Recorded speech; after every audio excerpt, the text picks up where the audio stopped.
Ever stood under a sky so wide your secrets felt small? Here on the Cowboy Story, we ride the stories of the West Campfire Truth's Trail Dust Memories Saloon Whispers.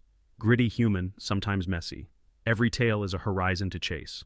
Subscribe, pull up a stool, and maybe find a little courage for your own frontier. The wind in the bitterroot did not whisper. It scraped.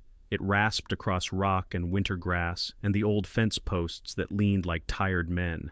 Jude Langston tasted grit on his tongue and felt it grind in his teeth. He had not tasted this dirt in 15 years. It still knew his name. Copper, his swayback bay, picked a slow path along the rise. The air smelled like iron and juniper. Jude's left knee complained at every step. The ache from the war lived there now, a cold coin pressed under the skin. He tugged his coat close and stopped on the ridge above the old Langston place. The house he remembered did not exist.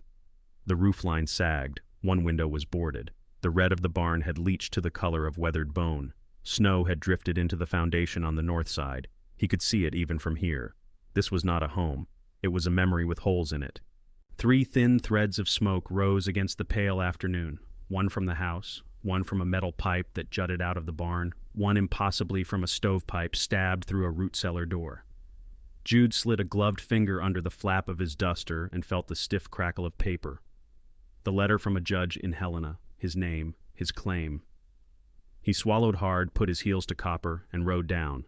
The yard was a thin crust of snow over mud. An old wagon wheel leaned against a cottonwood with no leaves. Laundry hung from a rope strung from porch post to a dead branch. A shirt with a collar gone to threads.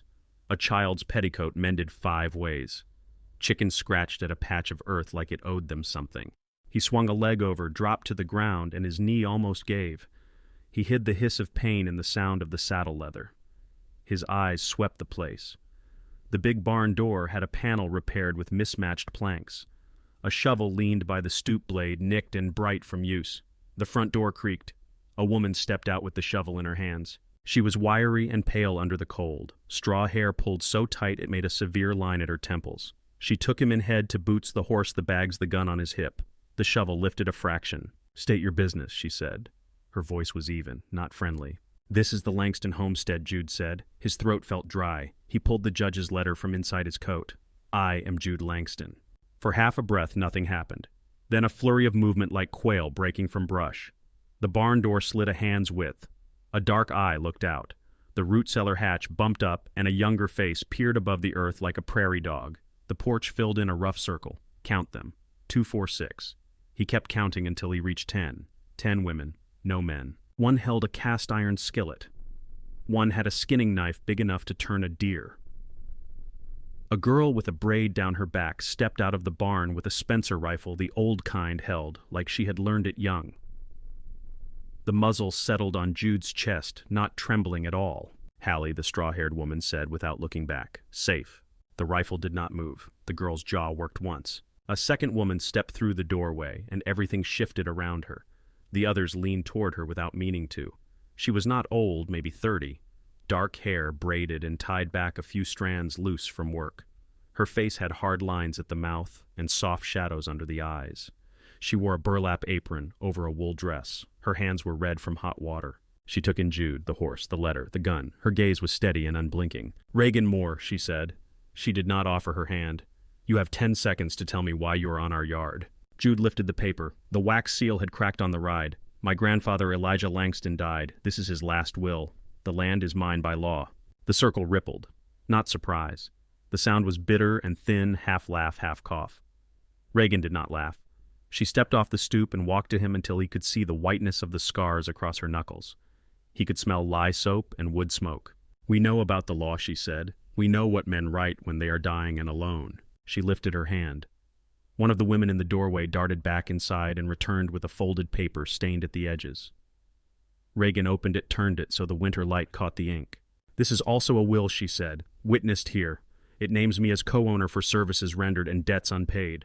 Elijah did not die alone." Jude studied the paper. The flourish of Elijah's hand looked shaky in places. His jaw tightened. "This is fraud," he said. "You forced him or tricked him. My letter is stamped by the court." "And mine is stained with stew and cough syrup," Reagan said. "It lived on a nightstand while we watched the old man choke. We fed him. We kept fires. We dragged him back when he fell in the privy. Your name was not on his lips, so here we are." "Here we are," Jude said. The cold stung his teeth. "The farm is mine." "And yet," Reagan said, the corner of her mouth twitching with tired humor that did not reach her eyes, "you have arrived to an occupied house." The circle of women closed in by a step that was not a step. Jude raised his empty hand a fraction. He let Copper's reins hang. "I did not come to fight," he said. "I came to stay." The girl with the rifle, Hallie, finally spoke. "Stay where?" Jude glanced at the house, at the barn, at the root cellar with its thin smoke. He looked up. A torn piece of red cloth had been wedged under a roof board, flapping and trapped. He set his jaw. "I will sleep in the loft," he said. "I will work. I will not be run off my own land." Reagan stared at him for a time that felt like a long, cold drink. She turned away and looked at her women.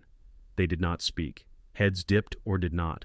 A language of small movements Jude did not understand. "You can put your bedroll in the granary," she said. "The loft is for feed. The house is full." He let out a breath he had not meant to hold. "The granary will do." Hallie, Reagan said. "Walk him." Hallie did not lower the rifle. She pivoted and crossed the yard boots, crunching the thin snow. Jude took Copper's reins and followed. The barn smell hit him like a memory. Old hay, mice, warm animal breath. He felt heat on his face from a small iron stove set in the center aisle. Someone had hung a string of resinous pine above it to sweeten the air. 10 bed spaces lined the stalls. Blankets, boots, a doll made from a corn husk. The granary was at the back. Someone had hammered boards over a broken wall and stuffed the cracks with rags. Hallie nudged the door with the tip of the rifle. In there. Jude led Copper to an empty stall, stripped the saddle with slow hands, not wanting the bay to spook with the gun nearby. He carried his bedroll to the granary. The room was tight and cold. Light came in through a knothole as a thin spear. He dropped the roll and turned.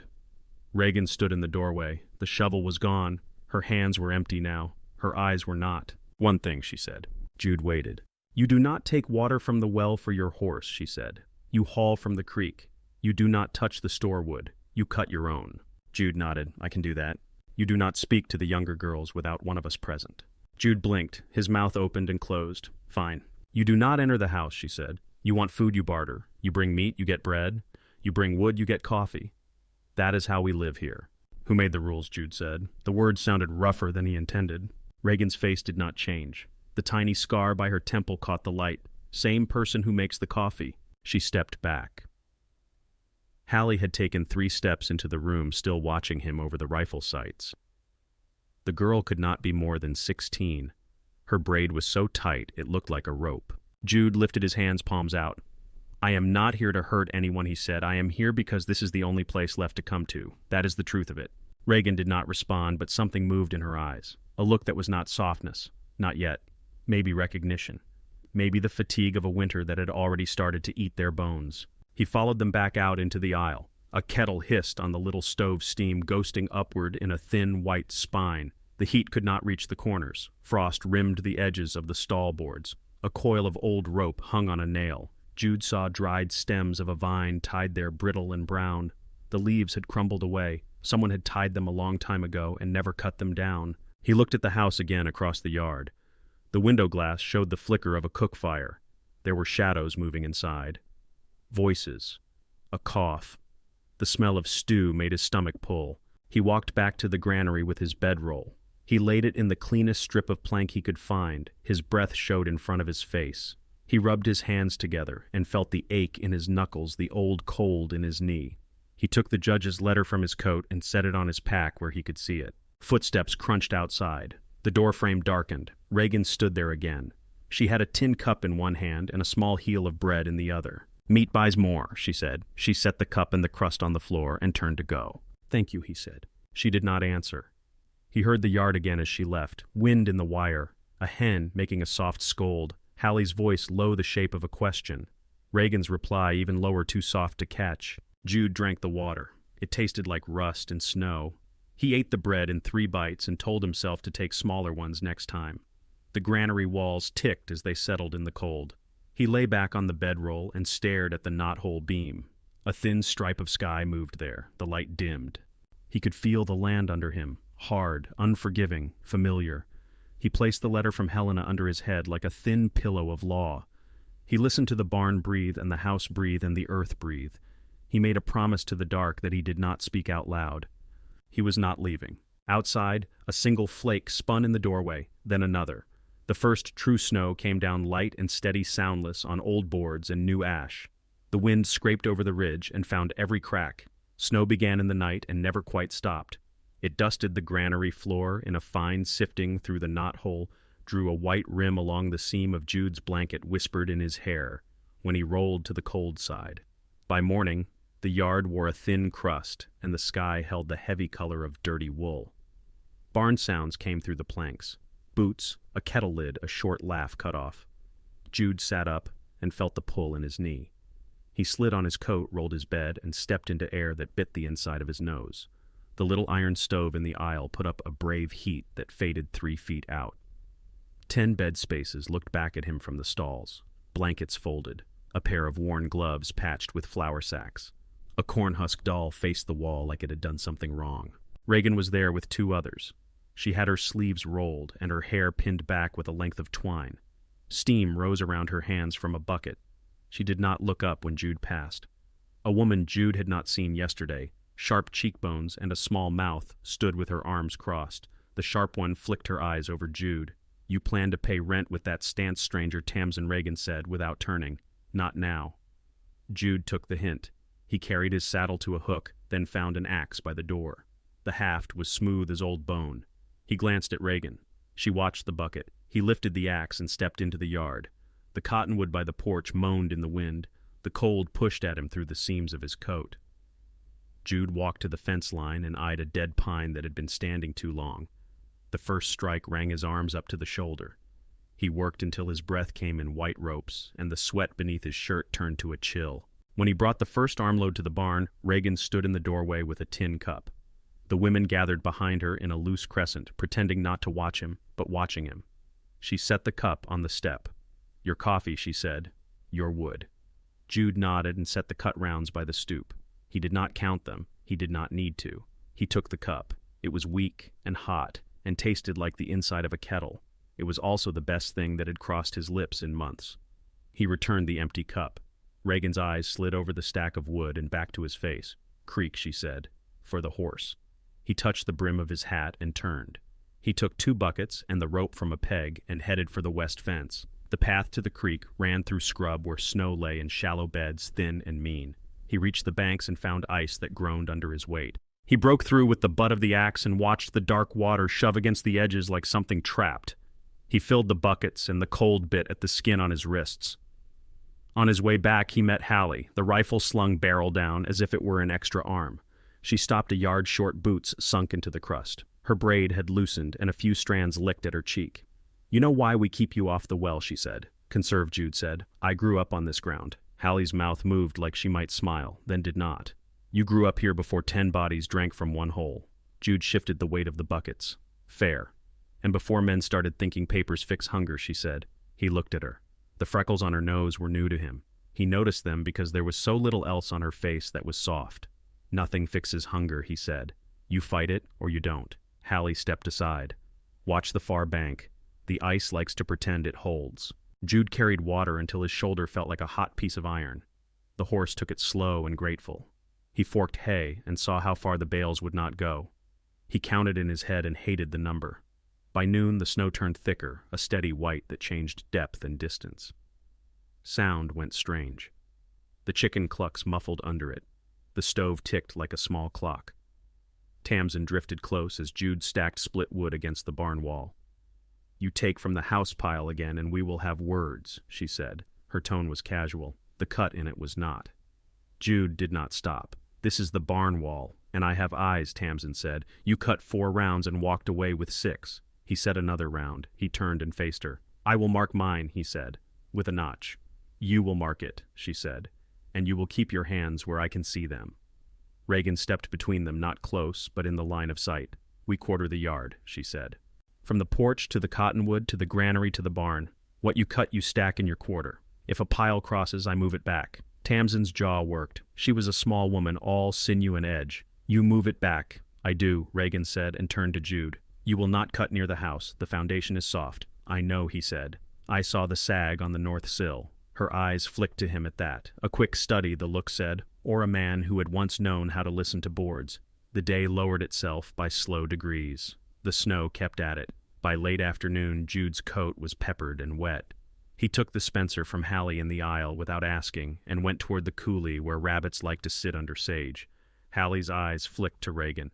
Reagan gave a single, shallow nod. He went. The cold bit his lungs. Snow gathered on the brim of his hat.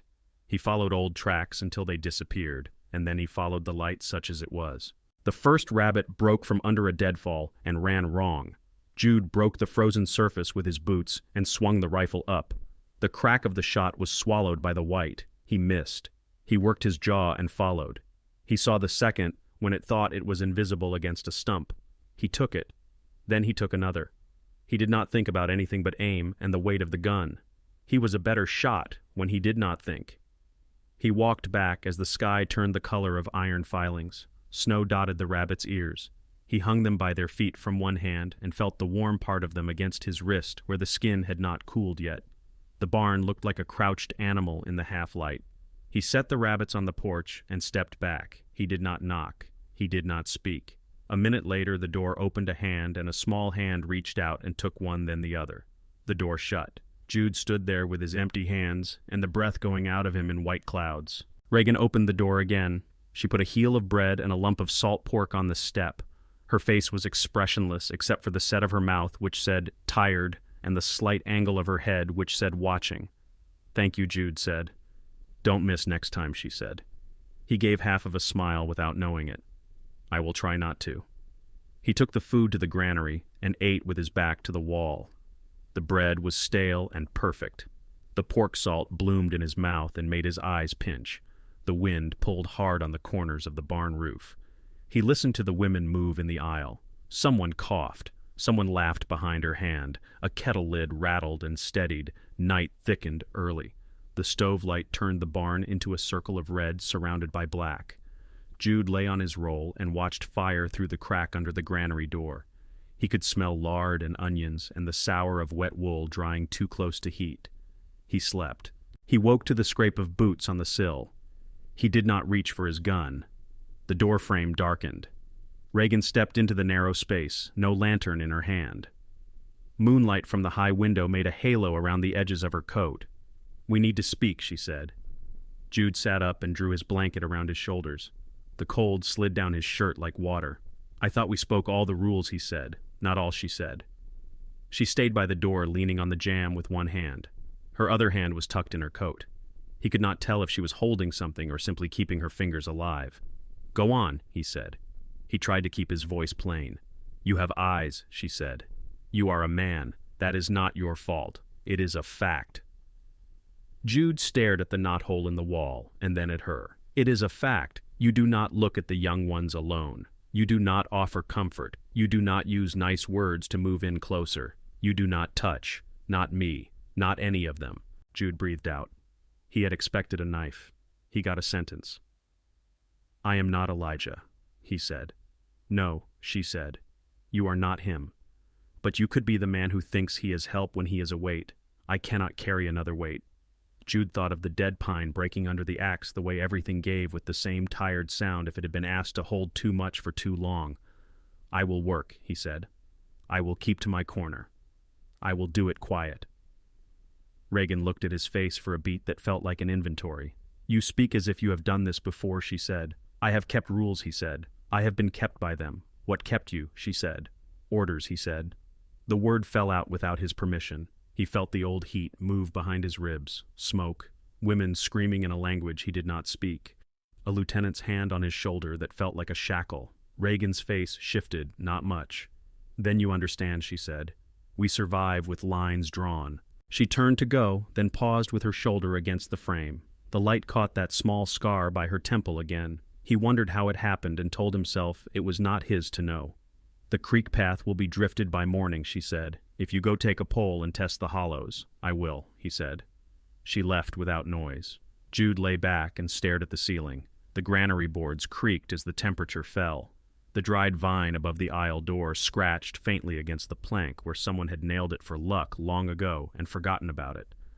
The wind pushed a handful of flakes through the knothole. They spun down and melted on his cheek, and he did not brush them away. He listened to the barn breathe. Then he heard it under the wind in the stove, a thin sound that might have been a hinge, or might have been a person trying not to make any sound at all. It came from the yard where the mules stood with their backs to the storm. The hairs on his forearms rose, and not from the cold. He pulled the blanket up and closed his eyes. The rules were the only fire they had.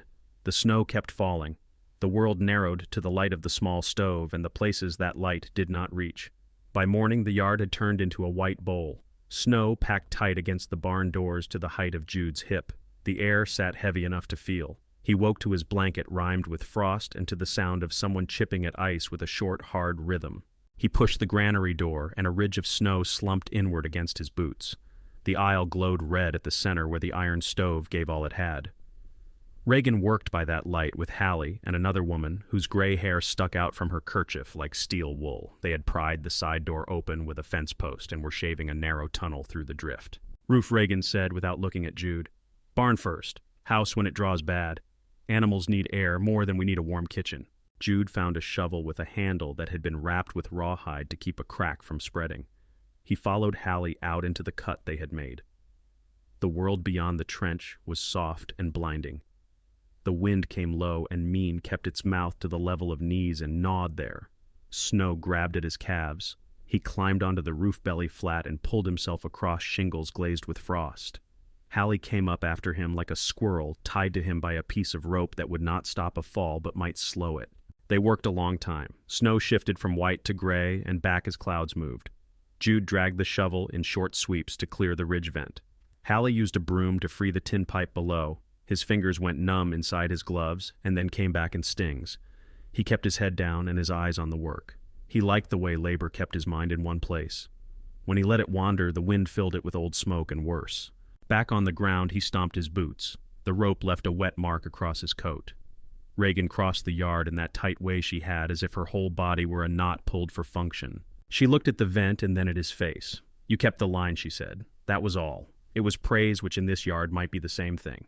By noon, the stove in the barn breathed right for the first time. The horses stopped fidgeting. Steam rose clean from their backs. Tamsin counted wood as if it were coin. The gray-haired woman, Mary, used a knife to shave curls off a stick that had not wanted to burn until she persuaded it. Reagan rationed food like a bank clerk, eyes on each cup, a spoon of cornmeal and hot water for everyone, a single potato at night if it came to that. The snow thickened again before evening. Jude went to the creek with a pole like Reagan had said. The ice sang under the weight of his boots. He broke through a skin of it and watched dark water rush by fast and slick. When he came back with the buckets, his beard had frozen to his scarf. He could not feel his ears. He could feel the pull in his shoulder from the roof. He could feel the old hurt talking in his knee. Between trips, he looked away from his own work and saw Reagan bind Hallie's hands with a strip torn from her slip. He saw Tamsin lift the broom from Mary when Mary's breath hitched and Mary would not admit she needed a turn. No one thanked anyone. They did not have words to waste. Night came at 3 like a curtain dropped. The barn tightened around the circle of heat. Jude ate a crust and drank warm water and lay down careful where the floor was not cracked. He stared at the knot-hole sky and felt the crawling stillness that comes when the air feels crowded and the snow keeps falling. When sleep did not come, he stood and left the granary. The yard had turned into a white maze. A path cut to the house like a tunnel. He followed it to the porch where the snow had climbed the siding. The window gave a square of light. He stood in that glow and watched shadows move against the far wall, a line of shoulders close together, steam from a kettle not enough. He heard a muffled argument, no words. He heard silence swallow it. On his way back, he saw her.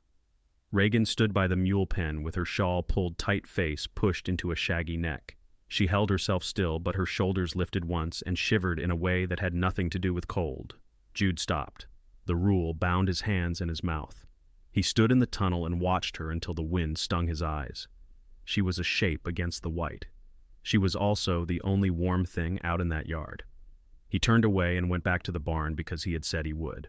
Work is better than watching a person break. He held to that. He went to the tack room to fix a busted trace with wax thread and a needle bent straight. The room smelled like old leather and mouse. He reached for a strap on the wall and felt the board give under his palm. He pushed again. A narrow plank popped loose where a nail had been sunk shallow on purpose. Behind it sat a tin box the size of 2 folded shirts. It had a loop for a lock and no lock. He slid it out. It had weight. He set it on an overturned bucket and pried the lid. Inside lay a small hard book wrapped in oiled cloth and a folded vellum sheet. The book had the feel of something that wanted to be left alone. He opened it anyway. On the first page, someone had written seed and feed numbers with tidy slashes: wheat, corn, salt. On the second page, a list of names and dates in Elijah Langston's cracked hand. He read, and with each line the cold moved closer to the center of him. Tamsin Brill arrived June 10th. Promise marriage title on house. Hallie Ames arrived August 2nd. Promise protection and 5% of cattle. Mary Pike arrived September 4th. Promise board and food for services.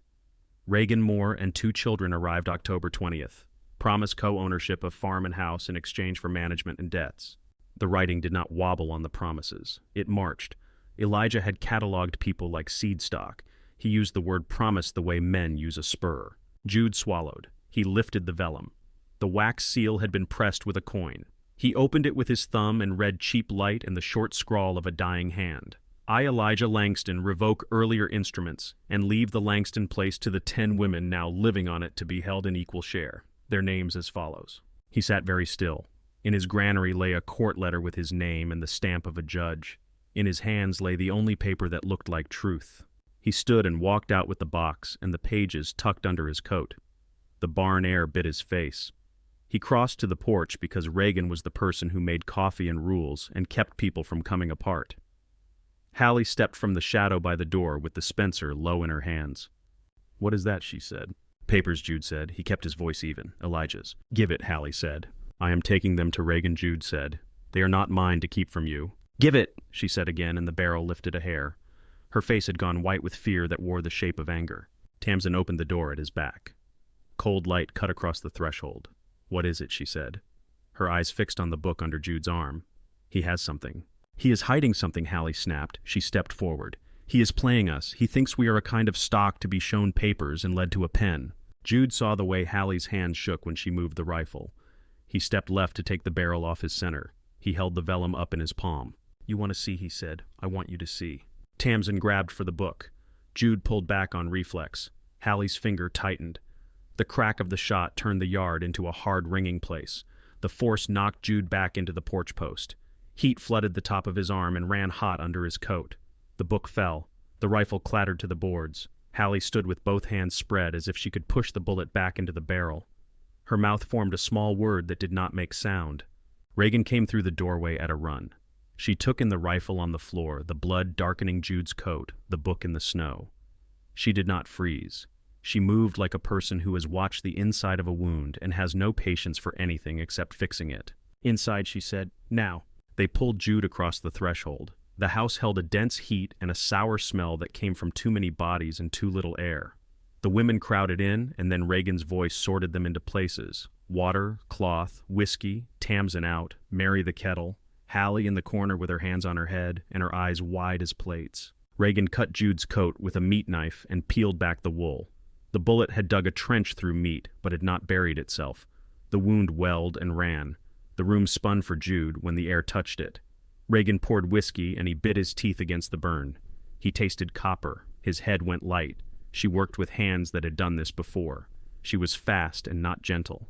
He watched a strip of her hair slip from the twine and cling to her cheek with sweat. "Hold," she said. He held the chair and the edge of the table and the sound in his throat he did not want anyone to hear. When she tied off the last stitch, she looked at him for the first time since the porch. Her eyes held equal parts anger and something else that sat under it, heavy and real. "What did you bring into my house?" she said. "Your past," he said. His voice had gone thin, and a way through it. He nodded to the table where the book lay open. Mary had set it there to get it out from underfoot. The vellum sat beside it with the seal cracked. Reagan looked down and did not touch. She read with her jaw clenched. She found her name. She found the words he had read. The room changed as if someone had blown out a lamp and lit another. Tamsin took one step in and then back. Hallie's lips moved as if she were saying sorry in her head over and over. Reagan lifted the vellum with both hands. She read that too, and when she finished, she did not look around to see who had seen her see it. She put the paper down with care, as if it could bruise, and then she looked at Jude again. His blood had soaked through the cloth and through her apron in a dark handprint. "You could have burned it," she said. "I thought about it," he said. "And you did not," she said. "No," he said. Her throat worked. The room breathed shallow. The stove clicked. Snow tapped the window. Mary touched the ledger with the back of her knuckles like it might bite if it were touched wrong. He wrote our names like we were cows, she said. We are not cows, Tamsin said. Her voice was flat.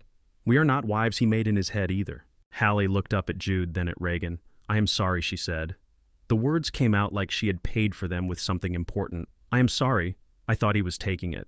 Reagan kept her hand on the bandage. You are going to be more careful, she said. You do not shoot what you are afraid of. Hallie nodded. She meant it. Fear had eaten her voice hollow. Jude sat back as far as his body let him. The room tilted and steadied. The heat felt like an animal at his face. He shut his eyes a moment. He saw a woman pushed against a rack of drying hides and a boy in a blue coat turning his head because his officer had told him to keep order. The memory tasted like old pennies. He opened his eyes and looked for something in the room that was not a wound or a wrong. The vine hung over the kitchen mantel, too, a brittle loop someone had tied for luck. It had gone the color of paper. It did nothing but hang. He wanted to take it down and burn it to heat the kettle for a single cup of coffee for the person who had tied it. Boots thudded on the porch. Not one pair. 4. The sound came through snow and boards and into the floor. Tamsin turned her head toward the door. Mary looked at Reagan. Hallie's fingers found the stock of the rifle where it lay against the wall. No one spoke. The sound stopped outside as if the yard itself held its breath. The door eased open against a weight of snow. A wind pushed in with the men. 4 shapes, wet wool leather breath smoking. The one in front wore a fine coat that had not met much work. His hat was clean. His eyes were not. He took the room with a single sweep and smiled like a man reading a ledger that always balances. Mr. Langston, he said, ladies. Reagan did not step back. She stood with one hand still pressed to Jude's bandage. The stove snapped. The others drew in a wall of worn calico and stubborn eyes. Jeremiah, Rusk, Reagan said. The name came out flat. Rusk tipped his hat with 2 fingers. The badge on the chest of the man beside him caught the light. The deputy's boots left wet prints that steamed near the stove. I regret the intrusion, Rusk said, but time and debt wait on no one. I hold the notes on this place. Elijah borrowed beyond his means. The bank sold his paper to me. I am here to collect. Reagan's gaze did not flick to the table, but everyone knew the vellum sat there drying where it had been opened. Jude saw the way Tamsin leaned a fraction toward it, and then stilled. We have a will, Reagan said. Filed when the clerk can stamp it. It divides the land. Rusk's smile grew polite. A family paper does not cancel a bank's claim. The deputy carries a writ to remove trespassers. 48 hours. Then the law takes its course. The deputy shifted. He had the look of a man who would prefer to be anywhere else. He nodded because his hat required it. Rusk leaned to the table, not touching but too close. He read names as if he were at a sale. Equal shares, he said. How generous the old man felt at the end. Jude felt anger tighten the back of his neck. He kept it behind his teeth. Reagan's voice stayed level. You can leave now, she said. You have made your threat. I have made my notice, Rusk said. He tipped his hat again, a little lower to Reagan alone. I would rather we avoid spectacle. Cold takes life fast up here. A move now would be unwise for all of you. Think on it. They closed the door. The wind tried to come in after them and failed. For a breath, the only sound was the small hiss of the kettle. Reagan pulled her hand from Jude's shoulder. Her palm left a damp print on the cloth. Eat, she said to no one and everyone, then sleep. We need both. The night wore like an old bruise. Morning came pale and without warmth. Jude woke to a dry mouth and a tight pull where the stitches bit. He sat up and saw that Reagan had slept in the chair by the door with her coat over her knees. The rope of her braid had come undone. Hair fell over her cheek in a dark line. By midday, Rusk came alone. He did not knock, just appeared at the edge of the yard on a bay that lifted its feet like the mud offended it. Reagan was at the woodpile splitting rounds into halves with a raised wedge. Her breath showed in short clouds. Mrs. Moore, he called, a word. She set the wedge and drove it with a single hard blow. She did not look up. Stayed it. Rusk swung down from the saddle. He smelled of cigar and cologne, sweet and wrong in the cold. He stood close enough for her to see the neat stitches on his gloves. The others look to you, he said. You can spare them a cold fight. $100 for each. Cash. They can take a stage east and forget this hardship. I carry the rest. And the price for me, Reagan said. The split log rocked and fell. She set another without asking her arms to rest. Rusk watched the blade bite. You stay. My place could use a woman who makes rules and keeps them. I am a widower. It would be respectable. Reagan raised the maul and let it drop. The wedge sank. She did not miss. I have been respectable, she said. It kept me cold. Rusk did not move. His voice fell lower, private and dry. I had a clerk in Laramie look over some facts. You have 2 children living with a sister. Hard times for her. Papers have a way of going missing. A judge can find a house unfit. Children go west to mines, east to mills. Sometimes they do not come back. The mall stopped midair. Reagan set it down like it weighed as much as a baby. The cold put a fine shine on her eyes and then took it back. You speak those names again, she said, calm as the first step into a church, and I will cut your tongue out and hang it on the dead vine above my mantle. Rusk smiled with no warmth. 24 hours, he said, and went to his horse. The bay took the bit and champed. Rusk swung up, took the reins in a neat gloved hand, and rode back out across the yard with his hat square on his head. Reagan stood with her hands open and empty until the sound of hooves fell away. Then she turned for the barn and walked like a person in a dream. Jude was mending a strap on the tack bench. He looked up and saw the wreckage she held in, and he knew. She told him with few words. His jaw set as if a blacksmith had struck it. He said what he said. Reagan finished. She did not sit. Jude stood. His shoulder pulled, and he ignored it. He reached for his coat with his good hand. No, Reagan said. You are not fit for a road. He used their names, Jude said. He put on the coat and did not tie it. He put his boot on your chest and called it business. She stepped into his way. She could not stop him with strength. She tried with her face. He wants a fight he can call legal. He wants you to swing first in public. Jude touched the door frame with 2 fingers and did not meet her eyes. Then I will not swing first. The town sat in a low pocket where the road turned to muck. The trading post threw heat and noise into the gray light. Men stood with coats open near the stove, and a smell of corn whiskey pushed at the door. Jude walked in, heads lifted. Rusk stood at the bar with his coat open and his hat on the counter. His men flanked him. The deputy worked a toothpick in the corner like his mouth had run out of things to say. Rusk, Jude said. Rusk turned slow. Mr. Langston, drink on me. You will not send for anything out of Laramie, Jude said. His voice was steady. It felt like it came from someone else, and he let it. Rusk smiled. I will send what I please. You will leave Reagan Moore alone. You will keep her children out of your mouth. The bar went still. The stove popped. A card slid off a table and landed face up. The Queen of Hearts showed a crease. Rusk picked up his hat and set it back down. The gesture was light contempt folded inside it like a note. Take him outside. Jude did not wait. He pulled the first man into him and hit him in the face with his forehead hard enough to feel a crunch. Pain opened across his own brow and then flooded his vision red. The second man grabbed his right arm. Jude drove a knee into his gut and felt the give. The first came up swinging. The third joined. Boots slipped in the slush. A fist found Jude's ribs. The hurt flashed white. He felt the stitches tear and warmth spread down his side. He set his feet because that was the only thing left to do. They hauled him out into gray slush and pushed him to his knees.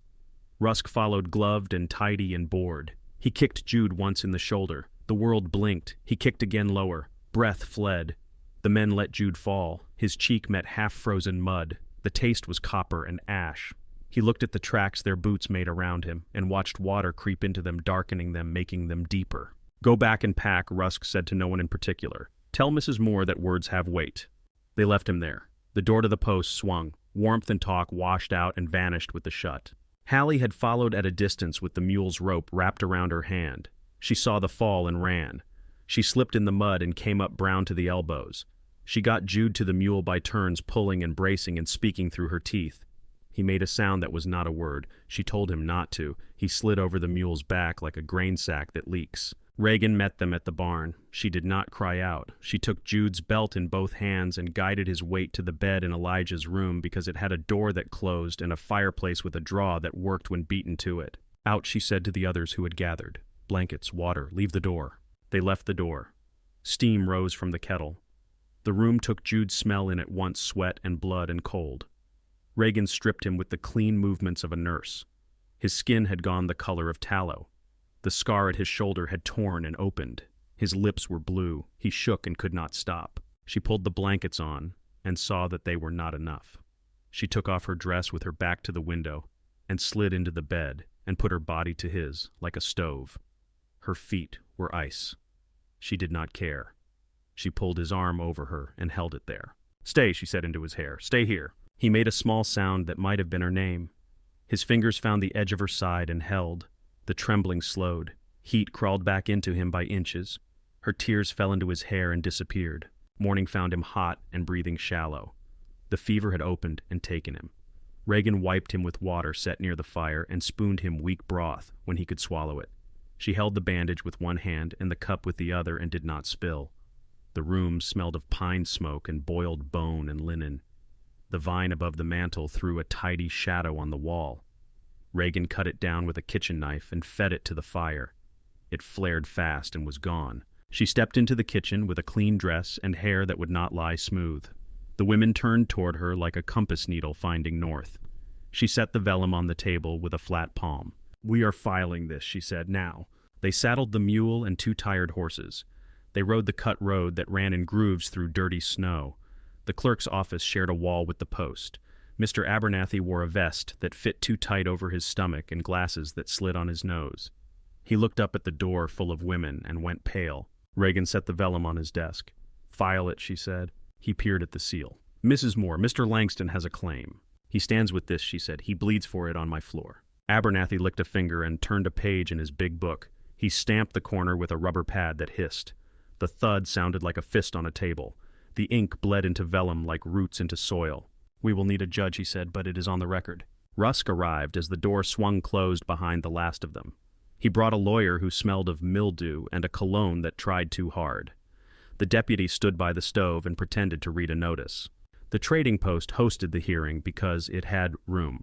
Men cleared a table and pushed barrels into a line for a bench. Judge Parker took a chair by the window where he could see the road and the sky and both parties without turning his head much. He was a square man with a calm brow. He listened with his hands steepled. Rusk's lawyer spoke honey and code, default, foreclosure, writ. He laid papers out like cards and tapped them with a neat finger. He used the word reasonable 3 times in 2 minutes. Reagan did not hire a lawyer. She set the ledger on the table and told what the lines in it meant without looking at Rusk. Her voice did not waver. She did not polish. She said Elijah's name like a birth and a wait. She said Rusk's name like a stain that washed but never quite came out. The judge turned a page. "Mr. Langston," he said, "you are here." Jude stood at the back with his arm in a sling and a face that had seen the post and the mud.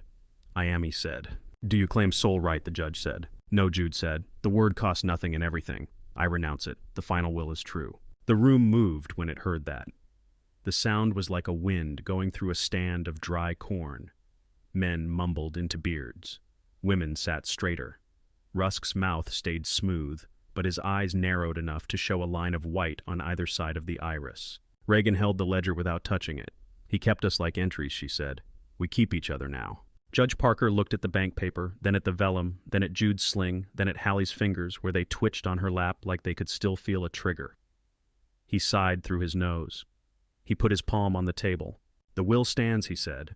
"The land in dispute belongs on its face to these women as co-owners. The bank's lien is stayed. Mr. Rusk, you have no right to force removal under that claim." Rusk's lawyer rose with words that cracked when he put weight on them. The judge lifted a hand and the words stopped. Also the judge said, and his eyes found Rusk's, "If I hear that you have pressed a threat on children to move a civil matter along, you will see the inside of a cell until the snow turns to dust." Silence stood in the center of the room. Then chairs scraped. Hats went back on. The stove ticked like a watch waking up.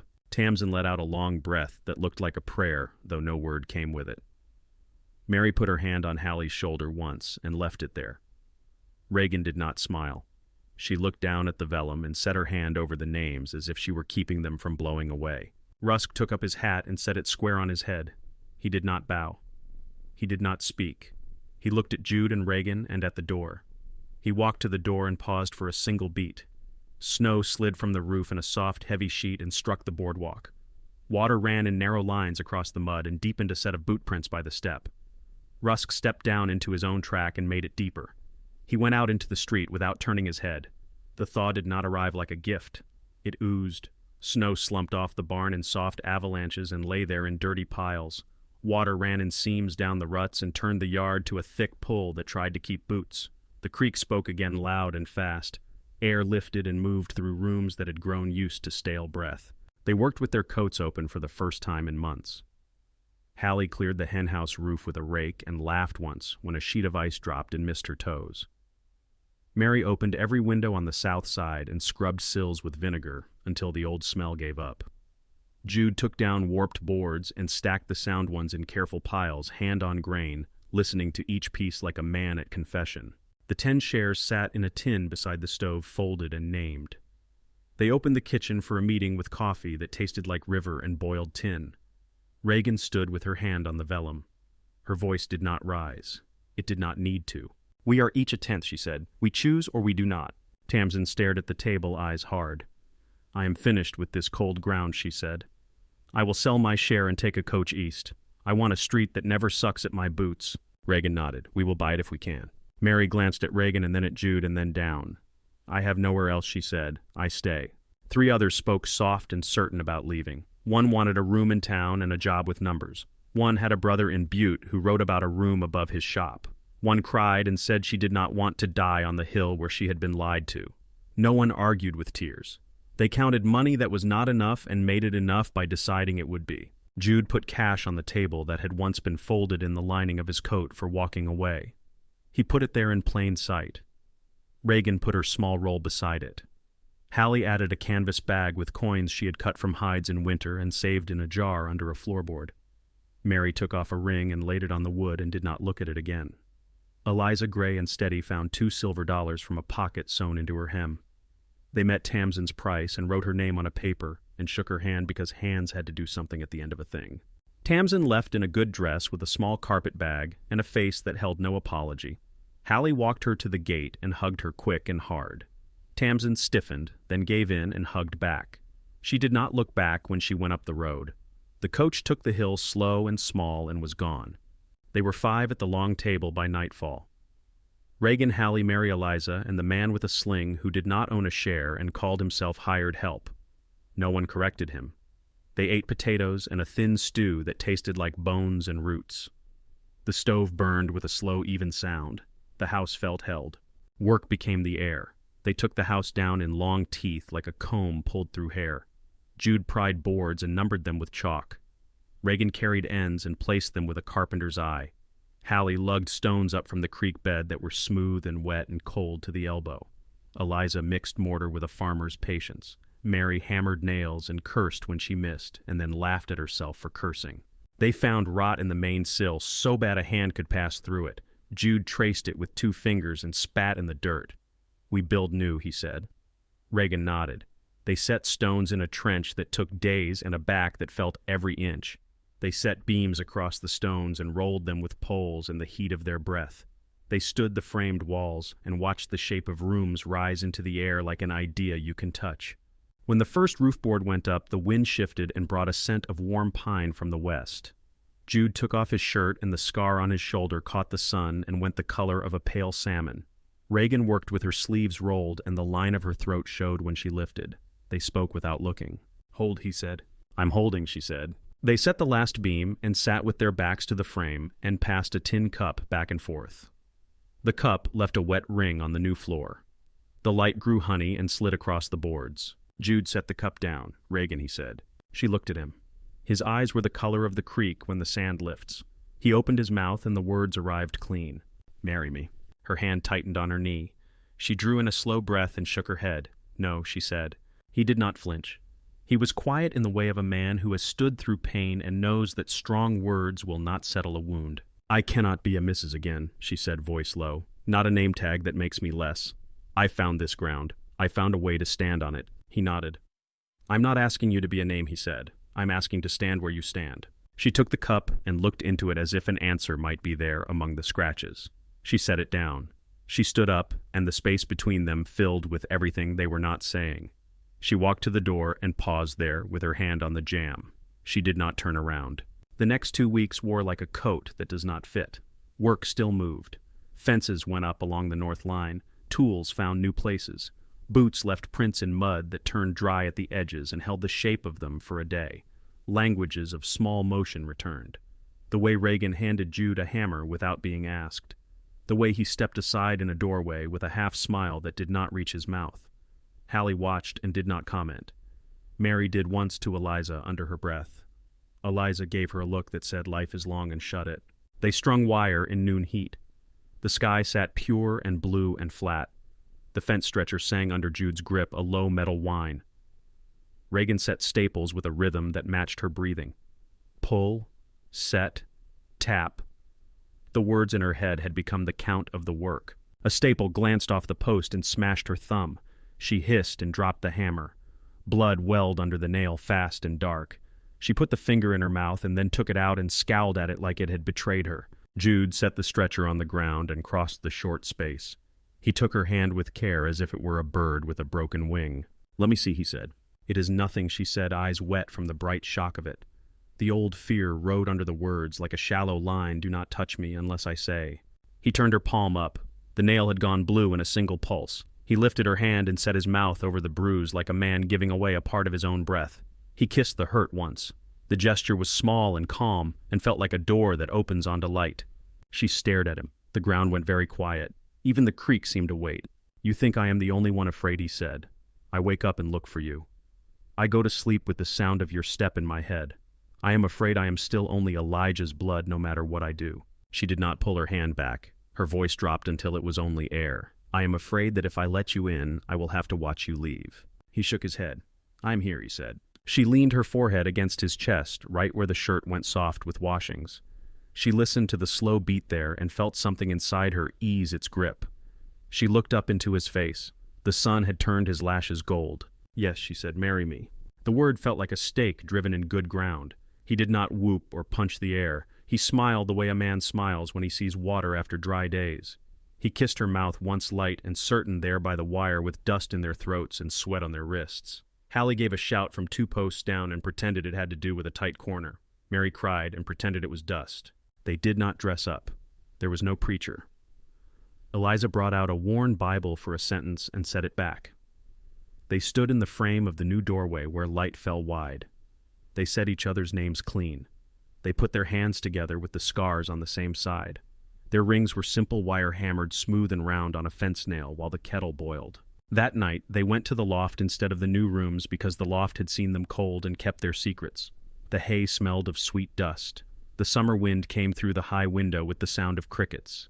They lay under a blanket because habit is slow to change even when air is warm. His good shoulder made a cradle for her head. Her fingers traced the seam of his scar, and he did not flinch. "Does it hurt?" she asked. "Not tonight," he said. They slept with the open world looking in and did not wake for hours. When Jude did wake, the moon had moved and painted the beam with a pale bar. He watched it shift and felt the small, even weight of her breath on his chest.